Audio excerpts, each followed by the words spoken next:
ఈరోజు మన స్కూల్కి ప్రత్యేకమైనటువంటి కార్యక్రమాలు తీసుకొని మన మధ్యలో ఉంటున్నారు మేడం గారు, విజయ మేడం గారు. తర్వాత ఈ స్కూల్ హెడ్మిస్ గారు, తర్వాత ఇక్కడ కార్యక్రమం నిర్వర్తిస్తున్నటువంటి టీచర్స్ అందరికీ, ఒక మంచి కార్యం మీద ఆలోచన చేస్తున్నందుకు మీ అందరికీ అభినందనలు. చిన్నారులు ఇంత మంచి ఆలోచన కార్యక్రమాలు వింటున్నందుకు మీకు శుభాకాంక్షలు.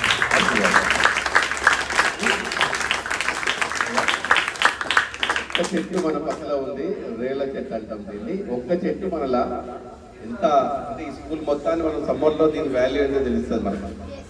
తర్వాత తరగతి గదిలో కూర్చుంటే మనకు ఎంత ఆక్సిజన్ ఇస్తుందో తెలియకుండా మనందరం ఒక దగ్గర ఉన్నామంటే కార్బన్ డైఆక్సైడ్, అవునా? దాన్ని అంతా తీసుకొని మళ్ళీ ఆక్సిజన్ రూపంలో మనం పంపిస్తుంటాం కదా. ఈ దేశం చాలా గొప్ప దేశం. ఈ దేశం లోపల ప్రతిదీ ఒక ఆలోచనతోటి ఒక సైంటిఫికల్గా ఉంటుంది. మన ఇళ్ళల్లో కూడా నాన్న మీరు ఇళ్ళలో వెళ్ళి అమ్మ నాన్న అడితే కూడా కొంతమందికి ఇప్పుడు కూడా తెలియదు. మీరు ఎందుకు మామిడాకు తోరణాలు కడతారమ్మా, పండుగకు ఎందుకు తోరణాలు కడతారంటే చెప్పారు. అలా కూడా తెలియదు. పెళ్ళిళ్ళు అయితే పచ్చని పందిళ్ళు వేస్తారు, ఎందుకంటే కూడా చాలా మంది తెలియదు. అమ్మ వాళ్ళు ఫంక్షన్ పోతున్నారంటే కాళ్ళకు గంధం ఎక్కడ పెట్టుకుంటారు, కాళ్ళకు పసుపు పెట్టుకుంటారు. ఎందుకు పెట్టుకుంటారంటే వాళ్ళకు కూడా చాలా మందికి తెలియదు. ఇక్కడ నేచర్ అంతా కూడా మనకు అన్ని తెలియకుండానే మనకు అన్ని ఏర్పాటు చేసింది, అవునా? మనకు ఏదైనా ఇంట్లో పండుగ చేసుకుంటే, ఏదైనా కార్యక్రమం చేసుకుంటే చుట్టాలు వస్తారు, తర్వాత బయటి వాళ్ళు వస్తారు, భోజనానికి వస్తారు, లేదా ఇంట్లో ఉంటే భోజనాలు కూడా డిఫరెంట్ వంటలు ఉంటారు. అంతా కూడా కాలుష్యం ఏర్పడిపోతుంది. ఇంకా కార్బన్ డైఆక్సైడ్ నలుగురు కూడిన దగ్గర ఆటోమేటిక్ వస్తుంది. ఈ కార్బన్ డైఆక్సైడ్ తీసుకునేటటువంటి శక్తి మనం ఇంటి ముందల గుమ్మాలకు తోరణాలు కడతారు. ఇట్లా మనం ఏదైనా పండుగ అయినప్పుడు ఒక మామిడాకు కానీ మర్యాకు కానీ మహావృక్షాలు ఏవైతే పంచమవృక్షాలు ఉన్నాయో ఆకులు ఏవైనా కూడా వాటిని తీసుకొచ్చిన తర్వాత కూడా ఇంకా 21 రోజుల వరకు కూడా అవి బతికే ఉంటాయి. అవి ఆక్సిజన్ తిరిగిస్తూనే ఉంటాయి. కాబట్టి ఇప్పుడు మనం హైదరాబాద్లలో ఏం చేస్తాం, రూమ్లో ఉన్నటువంటి బాత్రూంలో కానీ ఎక్కడైనా కానీ ఎగ్జిట్ ఫ్యాన్లు పెట్టుకుంటాం. మరి వెనకటికి మనకి ఎక్కడున్నాయి ఎగ్జిట్ ఫ్యాన్లు లేవు కదా. ఎగ్జిట్ ఫ్యాన్ లేదు కాబట్టి మరి లోపల ఉన్నటువంటి ఇళ్లలో జరిగేటటువంటి కార్యక్రమాలకు ఈ కార్బన్ డైఆక్సైడ్ బయటికి పంపాలంటే, ఆక్సిజన్ లోపలికి పంపాలంటే తోరణాలకు ఏం చేసేవాళ్ళంటే ఇలాంటి మామిడాకులు కట్టేవాళ్ళు. మామిడాకులకు ఉన్న గొప్ప లక్షణం ఏంటంటే అవి 21 రోజుల వరకు కూడా ఆక్సిజన్ ఇస్తూనే ఉంటాయి, కార్బన్ డైఆక్సైడ్ తీసుకుని బయటకు పంపుతూనే ఉంటాయి. ఇది ఆనాటి సాంప్రదాయం. పెళ్లిళ్ళు అయితే కూడా 100 మంది ఒక దగ్గర వేదిక దగ్గరికి వస్తే ఆ 100 మందికి ఉన్నటువంటి ఆ పొల్యూషన్ అంతా కూడా అక్కడ ఉన్నటువంటి కార్బన్ డైఆక్సైడ్ తీసుకొని ఆక్సిజన్ ఇచ్చే కెపాసిటీ అక్కడున్న పచ్చని తోరణానికి ఉంటుంది. ఇవాళ టెంట్లు అయిపోయినాయి, ఫంక్షనాలు అయినాయి కదా. ఇలా ప్రతిదీ ఒక సైంటిఫిక్. ఇక్కడ అమ్మాయిలు ఉన్నారు కొంతమంది, మనకు అమ్మ వాళ్ళు ఏదైనా పసుపు ద్వారా ఏదైనా పెట్టడానికి వస్తే కూడా అమ్మాయిలు 80% దూరం పారిపోకండి, చిచ్చి ఇదేంటి ఓల్డ్ సాంప్రదాయం అనకండి. ఇది చక్కని సాంప్రదాయం. యాంటీబయాటిక్ ఇచ్చేటటువంటి అద్భుతమైనటువంటి ఔషధం మనకు అమ్మనాన్నలు పెడతారు. మనకు పెట్టినప్పుడు మనం కాదు అనకూడదు. ఎందుకంటే ఇవన్నీ కూడా ఈ దేశ సాంప్రదాయంలో ఒక వంటగది కూడా ఒక పెద్ద హాస్పిటల్ ఉన్నట్టు. ఒక వంటగది కూడా, వంటగదిలో దొరకందట్టు ఏది లేదు. వంటగది ద్వారా ఎన్నో నేర్చుకోవచ్చు. కాబట్టి చిన్న దశలోనే, విద్యార్థి దశలోనే మీరు వీలైనంత వరకు, నేను ఎప్పుడెక్కడ స్కూల్కి వెళ్తే చెప్తుంటాను, మీరు మంచి స్టూడెంటా కాదా అని అంటే తెలియాలంటే మీ ఇంటి మొదల మీరు వదిలేసే షూని బట్టి తెలిసిపోతుంది. మీ ఇంటి మొదలు షూ వదిలేస్తారు కదా, అప్పుడు మీరు ఎలాంటి వాళ్ళో తెలుస్తారు. తర్వాత నువ్వు మంచి స్టూడెంట్వా కాదా, నీ లోపల మంచి లక్షణాలు ఉన్నాయా లేదా అంటే మీ ఇంటి వాళ్ళు అంటే తెలుస్తుంది. మీరు లేవగానే మీరు పడుకున్న బెడ్షీట్ మీరు చుట్టిందా లేదా అనేది తెలుస్తుంది. మీరు జీవితంలో పైకి ఎదగాలంటే, జీవితంలో మంచి పిల్లలుగా బతకాలంటే, రేపటి సమాజంలో మంచి పౌరులుగా కలవాలంటే ఉన్నది ఒకటి, మీరు ఈ జీవితం లోపల నేర్చుకోవాల్సింది సూర్యోదయం కన్నా ముందు లేవాలి, సూర్యాస్తమైన తర్వాత చేసేటటువంటి కార్యక్రమాలు తొందరగా ముగించాలి. ఆ తర్వాత చీకటి అయినటువంటి 9 తర్వాత 10 తర్వాత 80% విద్యార్థులు వేయకోకుండా హాయిగా బయటికి వెళ్ళిపోవాలి. కానీ ప్రతి ఇళ్లలో ఈరోజు ఒక భూతం వచ్చేసింది, అది సెల్ ఫోన్ అని మనం అందరం చెప్పుకుంటున్నాం. మనకు దయ్యం పడినట్టు పడుతుంది. నేను మొన్న కూడా ఒక స్కూల్లో చెప్పాను, అంటే ఏ స్కూల్ నేను చెప్పడం కాదు, మీరు చూసుకున్నా భయపడతారు. మీరు ఎప్పుడైనా పొరపాటున మీరు రాత్రి కూడా సెల్ ఫోన్ చూస్తున్నప్పుడు అమ్మ నాన్న ఫోన్ తీసుకొని చూస్తుంటే దానికి ఉన్న లైట్ వచ్చి మన మీద పడితే రియల్ గా దయ్యాల్లాగానే ఉంటాం మనం. అప్పుడు బయట వాళ్ళు ఫోటో తీసుకొని తెలుస్తుంది మీకు దయ్యాల్లాగా ఉంటాం అనుకోండి. కాబట్టి ఫోన్ కున్నటువంటి లక్షణము అలాంటి లక్షణం. కాబట్టి పుస్తకాన్ని చదివేటప్పుడు ఏమో ఆనందమైన ముఖం కనిపిస్తుంది, సెల్ ఫోన్ చూసినప్పుడు రాక్షసత్వం కనబడుతుంది. కాబట్టి నాన్న మీరు పుస్తకాన్ని చదవండి, పుస్తకాల్లో ఉన్న మంచి నేర్చుకోండి, ఆ తర్వాత మంచి పనులు అలవాటు చేసుకోండి. ఇప్పుడు ఈ విజయ మేడంకి ఎవరు చెప్పిందో తెలియదు, మరి ఎందుకు అలాంటి టీచర్ మైండ్లో పడ్డదో తెలియదు. ఎవరు బలమైన టీచర్ చిన్నప్పుడు మనము భూమి మీదకి వచ్చాం, భూమికి తిరిగిపోయేటప్పుడు ఈ భూమి యొక్క రుణం తీర్చుకోవాలి, ఈ భూమి మీదకి అరువుగా వచ్చాం, ఎరువుగా వాడేటటువంటి శక్తి మనకి ఇవ్వాలి, పెట్టుబడిగా మనం పెట్టాలి, సమాజంలో మంచి పనులు చేయాలి అని తత్వాన్ని మనం నేర్చుకోవాలి. ఈ స్కూల్ పేరే రామకృష్ణ స్కూల్ అని ఉంది. ఎంత గొప్ప పేరు ఉందో చూడండి. ఆనాడు రామకృష్ణ పరమహంస చాలా మందికి తెలియదు, కానీ ఆయన శిష్యుడు వివేకానంద తెలుసు చాలా మందికి. ఎందుకంటే శిష్యుని ద్వారా స్కూల్ ఎక్కువ బయటకు వచ్చేసింది. మరి గురువు ఎందుకంటే గురువు మంచి మాటలు చెప్తున్నారు కదా. మీరు యాత్రలో మీరు పోయి ఇంకా చెప్పుకోవాలంటే ఎంత ప్రౌడ్గా చెప్తారు. మీ స్కూల్ పేరులోనే ఉంది రామకృష్ణ సరికల్లా అక్కడ ఉన్నట్టు వాళ్ళకు ఒక దేవుడుగా రెండు దేవుళ్ళకి రాముని కృష్ణుని రెండు కలిపి రెండు దేవుడు రామకృష్ణ అయిపోయింది. ఇక మీరు ఇంటర్వ్యూ పోయినట్టే మీ స్కూల్ పేరు చెప్పగానే అరే వీళ్ళు ఎక్కడో మంచి సంస్కారవంతమైన స్కూల్లో ఉన్నారా అని చెప్పి. ఎందుకంటే నీ పేరు బట్టి నువ్వు చేసే పనులు తెలుస్తుంది, మీ స్కూల్ పేరు బట్టి మీ స్కూల్ పేరు ఎంత ఉన్నటువంటి తీరి తెలుస్తుంది. కాబట్టి మంచి స్కూల్ పేరు పెట్టారు మేడం, మీకు మరొకసారి ధన్యవాదాలు. చాలా చక్కని పేరు పెట్టారమ్మా. సో నాన్న ఇలాంటి చిన్న చిన్న మంచి మంచి కార్యక్రమాలు మనం వచ్చి మాట్లాడుతుంటే ఇట్లాంటి వాళ్ళు ప్రాక్టికల్ గా దేవుడు కొంతమందిని సెలెక్ట్ చేసుకుంటారు. నేచర్ అంటాం దీన్నే మనం. ఈ నేచర్ ఏం చేస్తారంటే మనకి ఎవరి ద్వారా ఒక ద్వారా రెండు మంచి మాటలు చెప్పించాలని చెప్పి నేచర్ ప్లాన్ చేసుకుంటుంది. ఆ ప్లాన్ చేసుకున్నప్పుడు ఎవరు చేసుకుంటారంటే ఏజెంట్లను ఎన్నుకుంటారు. జర నా మాట చెప్తే వీళ్ళు ఎవరున్నారని చెప్పి. విజయ మేడం ఉంది, ఈ సందీప్ వీళ్ళంటే టీం ఉన్నారు, మేడం వాళ్ళ టీం. అదే వీళ్ళు నా మాట వింటారని చెప్పి దేవుడు ఏం చేస్తారు, వీళ్ళకి ఒక ఆజ్ఞ జారీ చేస్తాడు. మీరు ఫలానా రామకృష్ణ స్కూల్కి వెళ్ళండి, అక్కడ పిల్లలు చాలా మంచి వాళ్ళు, అబ్బాయిలు కూడా చక్కగా టీషర్ట్స్ వేసుకొని చెప్పినట్టు ఇంట్లో యాక్టివ్ మొగ్గాలు ఉన్నాయి, అమ్మాయిలు చెప్పగానే విన్న పిల్లలు ఉన్నారు, అక్కడ మేడం చాలా మంచి వాళ్ళు ఉన్నారు, మీరు వెళ్ళండి, మీరు అడగగానే అక్కడ ఒక మంచి పని శ్రీకారం చుడతారని వీళ్ళకి దేవుడు చెప్పాడు. ఓ రోజు రాదు వెంటనే మేడం ఈ పని తీసుకొని ఇక్కడికి వస్తే ఈ మేడం చెప్పుకున్నారు. ఇప్పుడు వీళ్ళు చెప్పగానే అరే మన స్కూల్కి ఒక ప్రోగ్రామ్ చేస్తుంటే మీకు కూడా ఆనందం అనిపించింది. నన్ను పిలిస్తే నాకు చూడండి, ఒక మంచి పని చేస్తే ఎంతమందికి ఆనందం ఉంటుంది చూడండి. అవునా కదా. రెండు విభాగంగా చేశాను. నేను ఒక పొద్దున ఈరోజు ఒక కార్యక్రమం పోయి వస్తుంది చెప్పాపేటలో ఒక మన బిఎన్టీ నగర్లో ఒక కార్యక్రమానికి వెళ్ళి అక్కడి నుంచి ఇక్కడికి వస్తున్నాను.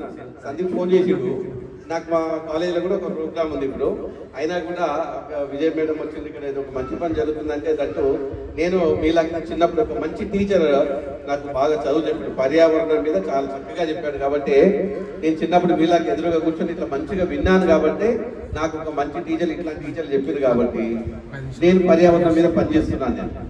నేను కూడా కొన్ని లక్షల మొక్కలు నాటిస్తాను, లక్షల మొక్కలు నాటిస్తాను, కొన్ని లక్షలు. తర్వాత ఎంత మంచి అంటే మనకు డబ్బులు ఇవన్నీ కాదండి, మంచి మనసు ఉండాలి, దేవుడు నిన్ను మెచ్చుకోవాలి. దేవుడు మెచ్చుకోవాలంటే మంచి పనులు చేయాలి. ఈ భూమి మీద ఏది నీకు ఇంటికి రాదు, కానీ దేవుడు నీకు అన్ని ఫ్రీగా ఇచ్చాడు. చూడండి ఈ గాలి, నిన్న మొన్న 2 ఏళ్ల క్రితం 3 ఏళ్ల క్రితం చూస్తే కరోనా వచ్చినప్పుడు కొంతమంది వందల వేల మంది దేశం ప్రపంచవ్యాప్తంగా లక్షల మంది ప్రాణాలు గాలిలో కలిసిపోయాయి. ఆక్సిజన్ దొరకక గాలి కొంటారా అంటే అందరు నవ్వారు. గాలి కొనవలసి వచ్చింది. ఎక్కడ చిన్న చిన్న హాస్పిటల్లో కూడా చివరికి ఇట్లాంటి స్కూల్ ఉంటే కూడా స్కూళ్ళల్లో ఆక్సిజన్ బెడ్లు పెట్టేసి ఆక్సిజన్ పక్కన పెట్టేసి బతికించుకున్నారు. ఎక్కడ గాలి కొంటామనుకున్నాం, మంచినీళ్ళు కొంటామనుకున్నాం, ఇవాళ ప్రతి ఇంట్లో మంచినీళ్ళు కొంటున్నారు, బబుల్స్ కొంటున్నారు. మరి ఆ కాలం వస్తుంది అనుకుంటే మనం ఎందుకు చూస్తాం అనుకున్నాం. కరోనా వచ్చినాక తెలిసింది ఆక్సిజన్ కూడా కొన్నాం, మనం గాలి కొన్నాం. రేపు తరం లోపల ఈరోజు రాత్రి ఢిల్లీలో పెద్ద భారీ వర్షం వచ్చింది. ఎందుకు వచ్చిందంటే మనం బాగా తిన్నాం అనుకోండి, ఎక్కువ తింటే ఏమైతే వామిటింగ్ అయితే, తక్కువ తింటే ఏమైతే ఆకలేస్తుంది. సమతుల్యత దెబ్బతింటే ఆటోమేటిక్గా ఏదో ఒకటి జరుగుతుంది, పడైన పోతాం, ఎక్కువ తిన్నా కట్టుకుంటాం. అట్లాగే ఈరోజు ఢిల్లీ లోపల పొల్యూషన్ మొత్తం విపరీతంగా పెరిగిపోయి అక్కడ ఎలా ఉంటుందంటే ఎండ వస్తే విపరీతమైన ఎండ ఉంటుంది, చలి వస్తే విపరీతమైన చలి ఉంటుంది, వర్షం వస్తే విపరీతమైన వర్షం ఉంటుంది. రాత్రి నిన్న ఎన్ని అంటే చాలా స్టాండర్డ్ గా కడతారు విమానాశ్రయం, ఇందిరాగాంధీ విమానాశ్రయం అటువంటిదే కుప్ప కూలిపోయింది అక్కడ ఉన్నటువంటి గాలికి. 80 ఏళ్ల తర్వాత అట్లాంటి వర్షం వచ్చింది ఢిల్లీలో. ఎందుకు అంటే ఏదైనా వచ్చినప్పుడు బాగా వేడించినప్పుడు ఆ వేడిని కంట్రోల్ చేసే శక్తి ఎవరికి ఉంటుంది? చెట్లకు ఉంటుంది. ఏదైనా అక్కడ నుంచి గాలి వస్తుందంటే ఇక్కడ అందమైన పచ్చని చెట్టు ఎంత బాగుంటుందండి వాతావరణం. బాబా చిన్న ప్లేస్ ఎంత బాగా నేను చూడలేదండి. మళ్ళీ ఈ గాలి మీకు ఎంత ఇవ్వాలో ఇస్తుంది. ఎక్స్ట్రా గాలిని ఆపేస్తుంది. ఎక్కడ భారతదేశానికి ఉత్తరాన హిమాలయాలు పెట్టని గోడల వల్ల ఎట్లా ఉన్నాయో రామకృష్ణ సొంగు పచ్చని చెట్లు వెనకాల అట్లా ఉన్నాయి. ఎంత బాగా పెట్టిన చూడండి. ఇది సరిపోయినంత గాలి ఇస్తుంది. ఒకవేళ ఎక్కువ గాలి వచ్చింది అనుకోండి, ఆ గాలి తీసేస్తుంది. ఎంత ఉంచాలో అక్కడ ఆపడేస్తుంది. అక్కడ పెట్టి మాకు అక్కర్లేదు పో అని చెప్తారు. కానీ మరి అక్కడ ఢిల్లీలో ఎయిర్పోర్ట్లో చుట్టుముట్టున్నటువంటి చెట్లు తక్కువ ఉన్నాయి, ప్లేస్ ఓపెన్ ప్లేస్ ఎక్కువ ఉంది, గాలికి స్వేచ్ఛ వచ్చింది, స్టిక్కర్ అయ్యింది, నన్ను ఎవరు ఆపేదని చెప్పింది. అక్కడ ఉన్న అన్నింటినీ ములగొట్టి పడేసింది. 80 ఏళ్లలో ఇప్పటి వరకు అలాంటి గాలి రాలేదు, అట్లాంటి చెట్లు కొనలేదు. నాన్న ఇక్కడ ఏంటంటే ప్రతి ఒక్కరం కూడా మన వంతు మనం ప్రయత్నం చేస్తే, మేడం ఇందాక కనీసం ఒక 10 చెట్లన్నా మనం పెట్టాలి అని. ఈ దశ చాలా అద్భుతమైన దశ, విద్యార్థి దశ. చిన్నప్పుడు ఏం చేసినా మంచి పనులు చేస్తాం. పెద్దగైన తర్వాత స్వార్థం ఉంటుంది. ఇప్పుడు నిస్వార్థం ఉంటుంది. మీ లోపల నిస్వార్థమైనటువంటి శక్తి ఉన్నప్పుడే మనం మంచి పనులు చేయాలి. కాస్త పెద్దగా అయిన తర్వాత మీకే ఆలోచించాలి. నేను వాళ్ళ దగ్గర చెట్టు పెట్టాను, ఆ చెట్టును చూస్తే ఇలా అనిపిస్తుంది అని చెప్పి. అరే నేను ఈ చెట్టు నాటాలని చెప్పి వచ్చినప్పుడు మనం చదువుకున్నాం చెప్పుకోవాలి. అంటే చెట్లను ముద్దాడాలి, చెట్లను ప్రేమించాలి. నేను నిన్నమన్నా మేడ్చల్ వెళ్ళాను. మేడ్చల్ వెళ్తే అక్కడ ఎవరో ఒక పుణ్యాత్ముడు చెట్టు నాటారు. 100 సంవత్సరాల వేప చెట్టు చూశాను. వేప చెట్టు అనేది ఉంది కదా, దాని ఏమో నేను తీయమంటున్నాను. ఆ చెట్టు చూస్తే ఎంత అద్భుతంగా ఉందంటే అసలు ఒక 4 మెంబర్స్ కలిసి ఇలా పట్టేసుకుంటే కూడా ఆ 4 మెంబర్స్ హ్యాండ్స్లోకి రాదు. నేను అక్కడ నిలుచుకుంటే జస్ట్ 1 కొడుతూ పోయిందంటే ఇంకా 4 కలిసి చేతులు పెడితే కానీ అంత పెద్ద చెట్టు కాదు. అంటే ఎంతో ఆలోచించండి. ఒక మామిడి చెట్టు గురించే మనం చెప్తుండ్రి. ఇంత ఉన్నటువంటి శక్తి ఇంకా వేప చెట్టుకి ఎంత ఉంటుందో ఆలోచించండి. ఆయుర్వేదిక్ చెట్టు కూడా. అంటే ఇవన్నీ కూడా పచ్చని చెట్టు ఇంకా లేకపోతే ఏమైతుందంటే రేపు భవిష్యత్తులో కాలుష్యం ఏర్పడి ప్రపంచానికి ఇప్పటికే పెద్ద ముప్పు వచ్చింది. మనకి ఎట్లయితే మనకి ఈ శరీరం మనం ఎట్లా కాపాడుతుందో ఈ ప్రపంచాన్ని భూగోళాన్ని కాపాడే ఓజోన్ పొర ఒకటి ఉంటుంది. ఆ ఓజోన్ పొర దెబ్బతిన్నదంటే ఈ శరీరం పైన మనకు లేకపోతే ఏమైతే లోపల కండరాలకు దెబ్బతినిపోతే అన్ని కూడా ఆరోగ్యం చెడిపోతుంది. అట్లాగే ఓజోన్ పొరకు దెబ్బ పడుతుందంటే కాలుష్యం పెరిగింది పెట్టాలి. కాబట్టి మనం అందరం కూడా స్వయం పరివర్తనం విశ్వ పరివర్తనం. మనం మారుదాం, ప్రపంచాన్ని మార్చుదాం. మనం మారుదాం, మన ఇల్లు మారుతుంది. మన ఇల్లు మారితే మన పక్క గేరి మారుతుంది, మన కాలనీ మారుతుంది. మన కాలనీ మారితే మన టౌన్ మారుతుంది, మన ఊరు మారుతుంది. ఇది మారిందంటే ఆటోమేటిక్ తెలియకుండా దేశం మారుతుంది. నేను ఒక్కరు చెట్లు పెట్టకపోతే ఏమవుతుంది అనుకుంటే అందరూ కూడా అట్లాగే ఉంటారు. మీరు బాగా గమనించండి నాన్న. మనకి ఎప్పుడు కూడా 6th లో 5th లో 4th క్లాస్ లో ఒక స్టోరీ ఉంటుంది.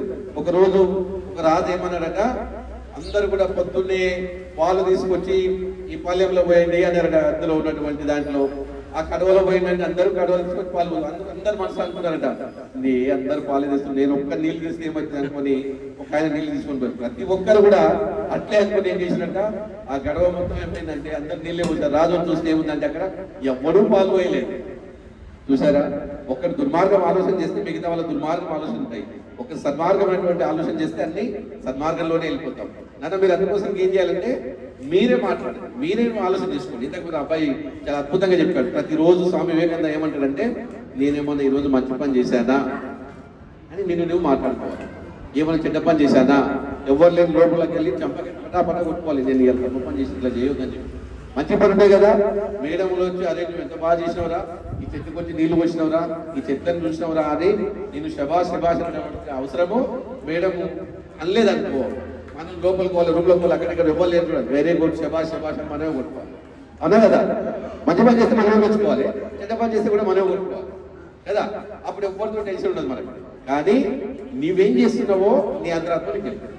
కాబట్టి రేపటి తరానికి ఒక మంచి వారసులు మీరు, రేపటి భారత భావి పౌరులు మీరు, గ్రేట్ సిటిజన్స్ మీరు, రేపు అనుభవించేది మీరు, రేపు ఆనందపడేది మీరు.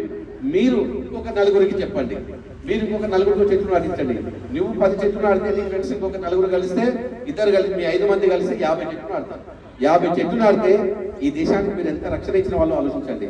ఈ దేశం మంచి పౌరులుగా, వరల్డ్ సిటిజన్స్ గా, ప్రపంచ పౌరులుగా ఎంత మంచి పేరు మీకు వస్తూ ఆలోచించండి. ఎవరో మీకు కిరీటం పెట్టవలసిన అవసరం లేదు. చెప్పినా కదా, రూలకెళ్ళి మనమే శుభాష్ అనుకోవాలి. కాబట్టి నాన్న కొద్దిసేపు మీరు ముక్కు మూసుకుంటే మీరు బతుకుతారో సస్తం మీకే తెలియదు. అవునా కదా? అంటే గాలి ఎంత ప్రాధాన్యం ఉంటుంది.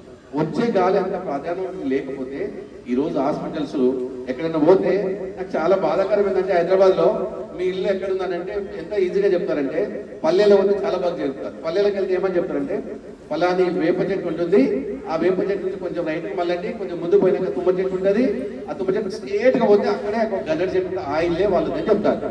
హైదరాబాద్ అడ్రస్ అంటే ఏమని చెప్తుంది తెలుసా? మీరు స్ట్రేట్ గా వెళ్ళండి, అక్కడ రాఘవేంద్ర అనేటటువంటి మెడికల్ షాప్ ఉంటుంది, అది నుంచి కొంచెం ముందుకెళ్తే గాయత్రి హాస్పిటల్ ఉంటుంది, అక్కడ నుంచి కొంచెం ముందుకెళ్తే కిడ్నీ హాస్పిటల్ ఉంటుంది, దాని వెనకాలనే ఈ హాస్పిటల్ ఉంటుంది, ఆ పక్కనే మా ఇల్లు అని చెప్తారు. అంటే 10 హాస్పిటల్లో 10 మెడికల్ షాప్ దాటి కానీ మన ఇల్లు దొరకలేదు. అంటే ఈ దురదృష్టం ఎందుకు వచ్చింది అంటే సమతుల్యమైనటువంటి సాంప్రదాయమైనటువంటి ఆక్సిజన్ తీసుకోలేని కారణం చేతనే మనకి ఇలాంటి బాధలు వస్తున్నాయి. ఇలాంటి బాధలు మనకు రాకుండా ఉండాలంటే మనము ఇప్పటిదాకా ఇంతమంది మన పెద్దోళ్ళు, మీరు ఇంటికి వెళ్ళి అడగండి, మీ అమ్మ వినడం, అమ్మ నీవు ఎన్ని చెట్లు నాటమని అడగండి, నాన్న నీవు ఎన్ని చెట్లు నాటమని అడగండి. ఏ ఇంట్లో ఆక్సిజన్ ఈ రోజు హైదరాబాద్ మనం ఎక్కడ నాటుతాం రా అంటే మనకు ఇట్లాంటి విజయ మేడం లాంటి వాళ్ళు ఆక్సిజన్ ఇచ్చే ట్రీస్ ఇస్తున్నారు ఇళ్లలో కూడా. లేదా మనం ఇంట్లో నుంచి బయటికి పోయి ఒక 4 చెట్లు తెచ్చుకుంటే అక్కడ ఉన్నటువంటి ఇంట్లో మంచి వాతావరణం ఏర్పాటు చేసేటటువంటి ఆక్సిజన్ ఇచ్చేటటువంటి చెట్లు కూడా మనకు మార్కెట్ లో దొరుకుతున్నాయి. అట్లాంటి చెట్లు ఇంట్లో పెట్టుకోవాలి, పెద్ద చెట్లను మహావృక్షాలను బయట నాటాలి. తర్వాత ఎక్కడ ప్లేస్ ఉంటే అక్కడ ఆ ప్లేస్ లో మనం చెట్లు నాటాలి. ఏ చెట్లు నాటినా 5 సంవత్సరాల లోపలనే మనకు సంపూర్ణంగా ఎదిగి మీరందరూ కూడా 5th క్లాస్కి వచ్చిన వాళ్ళు 5th నుంచి 10th క్లాస్ పోయే లోపల మిమ్మల్ని ఎట్లా సాగుతున్నారో టీచర్స్ మీకు ఎట్లా మంచి బుద్ధులు చెప్తున్నారో మీరు కూడా 5th క్లాస్ నుంచి 10th క్లాస్ పోయే లోపల ఎవ్రీ ఇయర్ ఒక 5 చెట్లు నాటండి. ఇలా ఒకరికొకరు ప్రచారం చేసుకుందాం, ప్రపంచాన్ని మార్చుదాం, పచ్చగా చూద్దాం, రేపటి ప్రపంచంలో మంచి పౌరులుగా ఎదుగుదాం. ఒక ఎవరి నుంచి అప్రిసియేషన్ అవసరం లేదన్నా ఈ భూమి మీదకి నేను వచ్చిన ఏది నేను ఉచితంగా తీసుకోవద్దు, నేను తిరిగి ఇవ్వాలి అనేటటువంటి ఒక మంచి ఆలోచన మీరు చేయండి. ఇంకా మీ జీవితం అంతా హ్యాపీగా వెళ్ళిపోతుంది. కాబట్టి ఇలాంటి మంచి కార్యక్రమాన్ని శ్రీకారం చుట్టినటువంటి మన Vijaya madam and Vijaya madam team గట్టి చెప్పడంతో ఒకసారి అభినందన తెలియజేయండి.